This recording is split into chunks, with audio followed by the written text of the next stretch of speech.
Hello there, now that we're in the second week of the opening of the new Mythic raid, it's time for the race to World First to get into full gear. Like I suspect many casual followers of the race, the early days of split runs and the first few bosses falling over like dominoes isn't super exciting for me, but as the main contenders reach the final couple of bosses, my interest really does start to get peaked. At the time of recording, which is mid-afternoon Friday UK time, the final boss of the raid is still standing. Ever since the modern era of live stream Race to World First, the competition has been largely dominated by two guilds, Echo, who formerly played as Method, and Liquid, formerly Limit, with a bunch of plucky upstarts vying for the 3 to 5 spot. There are signs this time around of that starting to change, with the new Method team who's been slowly regaining ground after rebuilding itself, reaching the final boss and very quickly starting to close the gaps in terms of best boss pools. I do think that it would still be a bit of a major upset for Method to take the title this time around, but having a third team getting into touching distance of the big two is adding some extra excitement to the race. I personally don't have a strong preference for a winner of the race, and I do wish all the contenders well.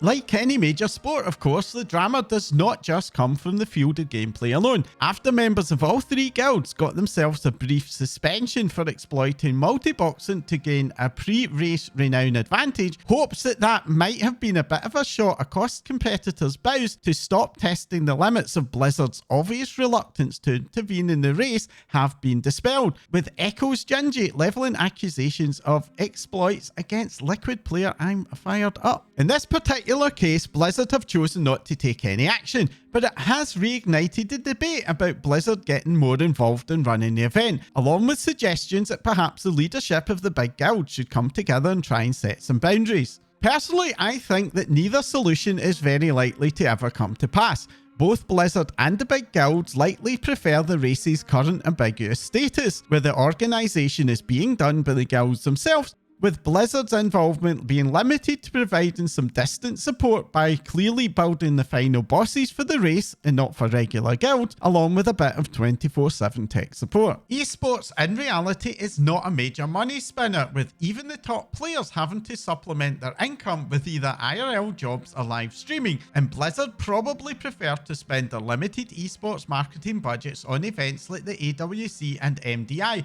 which are much harder for their community to try to run. And for the guilds, any arrival of Blizzard would likely reduce their brand sponsorship income even more than it already is. That said, seeing the leaders of the game indulge in what is frankly schoolyard point scoring isn't a great look, and both guilds could do with keeping in mind that not only current sponsors but also future ones are watching.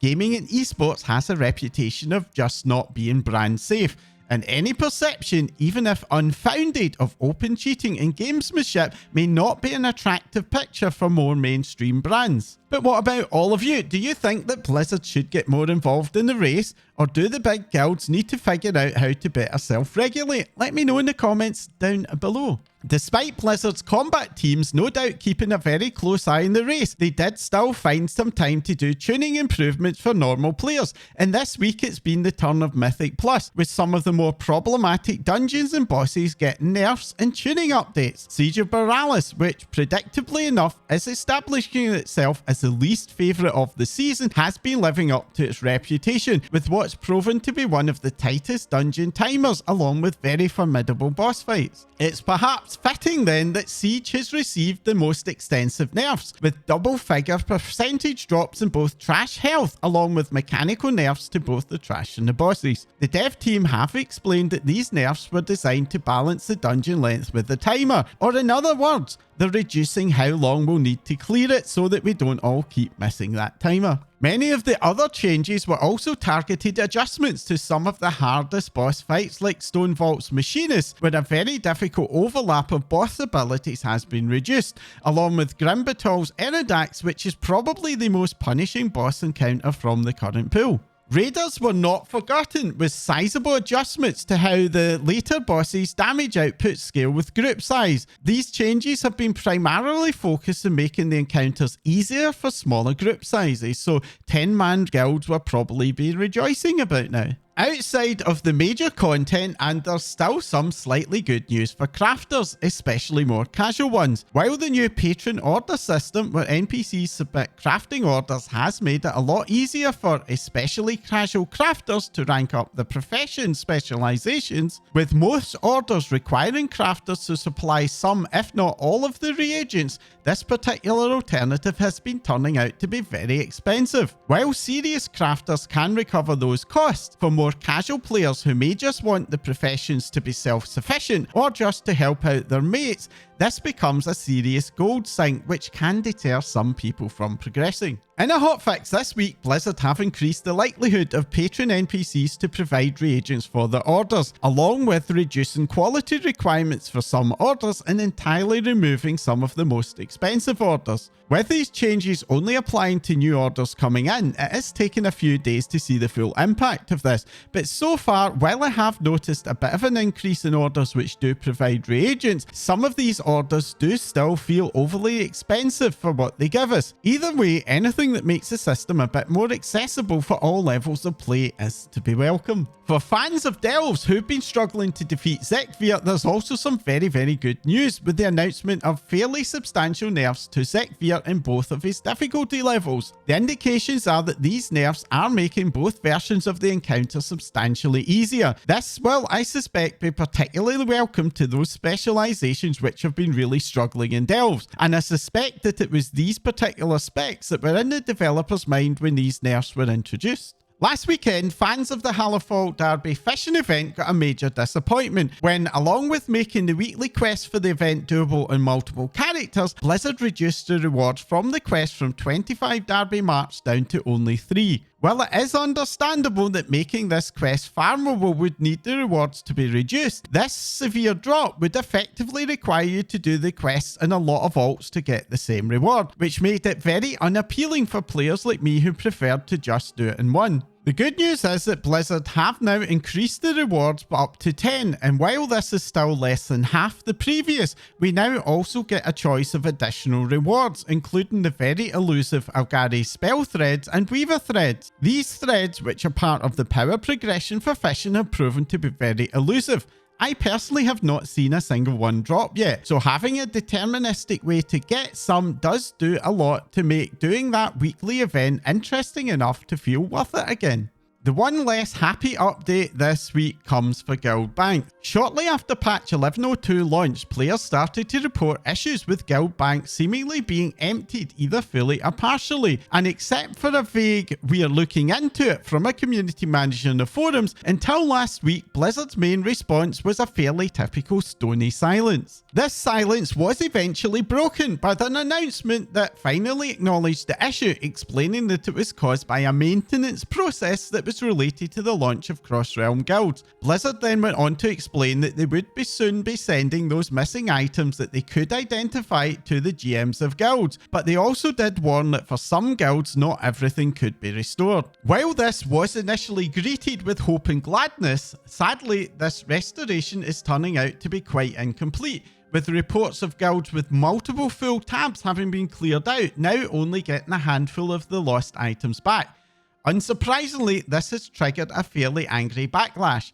It's very difficult to get a handle on how many folks have been affected by this. Obviously, people who are not affected, or those who got most of their stuff back, are not shouting about it. From my own personal experiences, while my own guild was not affected, thankfully, I do know of one friend's guild who was very hard hit by this. Losing stuff in this scale is an absolutely terrible experience, and for many of the affected players, nothing short of full recovery would have made it right. But there's no doubt that Blizzard's traditional unwillingness to respond to issues like this openly and prompted, or even to just provide some updates, has added fuel to the fire. The end result is that while I'm sure many players will ultimately put their anger aside, it's also hard to see how this will not result in some avoidable loss of players from the game. A community manager on the forums has finally implicitly acknowledged that the issue has been mishandled, but I cannot help but think that a more explicit and direct acknowledgement and apology could have gone some way to reduce the damage. World of Warcraft is in the best state gameplay-wise it's been for a very long time, and the team have been slowly but surely starting to regain lost player trust, and squandering that on a reluctance of the team and especially their leadership to be vocally self-critical is an extremely silly self-own in Blizzard's part.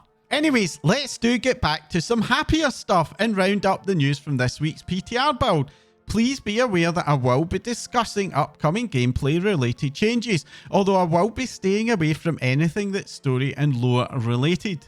This week's PTR is relatively light on new stuff, but for raiders, the testing schedule for the Blackrock Depths Time Walking raid has been announced. By the time this video goes live, some of those tests will already be complete, but there is another set coming up next week if you want to help test the game or even just get a look at the new encounter. If you're a Dark and Dwarf player, then I suspect the lack of support for post-Legion expansions for your mole machine probably occasionally makes you feel a bit sad. The mole machine is a great wee quality of life ratio. Well, I have some good news for you. It appears that Blizzard haven't forgotten about it after all, or maybe a dev's just started a Dark and Dwarf recently. Either way, in 11.05 you can expect to get new destinations in Kultiras, Zandalar, Dragonflight and Shadowlands. Blizzard didn't share where the extra exits are going to be, but as soon as I can find out I will let you know. The only remaining odd thing is, why not something for the War Within as well? There is of course lots of little things like this in the game that seem to get forgotten as Blizzard move on to the next shiny new expansion, and I do hope that this is a sign that the dev team are going to do a pass over those too. For example, I personally love to see the hyper-compressed ocean yield current content fishes, as it would offer something to do during raid breaks. If you're one of the many Shaman who were not impressed by the revamped Ascendance form, then it appears Blizzard have been listening, this week delivering a couple of major tweaks. First of all, the new form has been adjusted to replace the electric shock hair look with a helmet. While I'm personally not a Shaman main, the new look certainly does look a lot more appealing to me. But that's not all.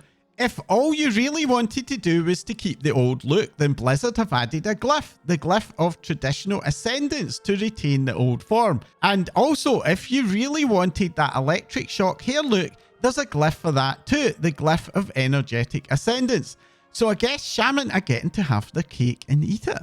The last little update may not be so pleasing for fans of the Drakthyr race. With the expansion of other classes to the Drakthyr, a lot of players had spotted that the Drakthyr had an ability that was very similar to Demon Hunter Double Jump, meaning that a bunch of other classes could potentially have got the Demon Hunter's legendary mobility, something that might have prompted a lot of folks to reroll. It looks like this got on Blizzard's radar, as this week they announced that the movement boost is being reduced. Again, I'm not super clear of how much of a reduction it is. I personally never took to Demon Hunter movement, but I suspect that this change is going to disappoint some folks. Moving away from the game itself, and this week gaming investigative journalist Jason Schreier shared a preview of his upcoming book, which covers the rise and fall of Blizzard Entertainment from a business leadership standpoint. This preview discussed the tensions in leadership style between Blizzard's Mike Morhaime and Activision's Bobby Kotick, with Blizzard fighting to protect their creative development team and customer service. While this is no surprise for many players, Jason also revealed that Activision had been surprisingly keen to increase the size of the World of Warcraft team to speed up content delivery, and it was actually Morhaime that was resisting this. It also briefly covered the failure of the notorious Project Titan, putting the blame for that squarely on mismanagement in Blizzard's side. This all points to a much more nuanced picture than the simple Blizzard good, Activision bad, and I for one am looking forward to the release of this book. I will put some links down below if you want to take a look. The greatest irony for me of all is that now that Blizzard is in the hands of Microsoft, things do finally seem to be moving towards Activision's wishes, with job losses in creative development and obvious reductions in customer service. But at the same time, there's growth in the WoW dev team and a much faster content release schedule. I guess it's a win-some, lose-some deal, but I cannot help but reflect on the human cost of all those job losses. Anyways, that's all for this week. If you found this update interesting or useful, then do make sure to hit the like icon to let both me and YouTube know. All your interactions help to encourage YouTube to make my videos more visible, and that helps it to grow, and your support really does mean the world to me. And if you haven't already, then please do subscribe. This is by far the best way to support my channel. I'll be back soon with some more news, reviews, guides and opinions. That's all for now. Thanks for watching.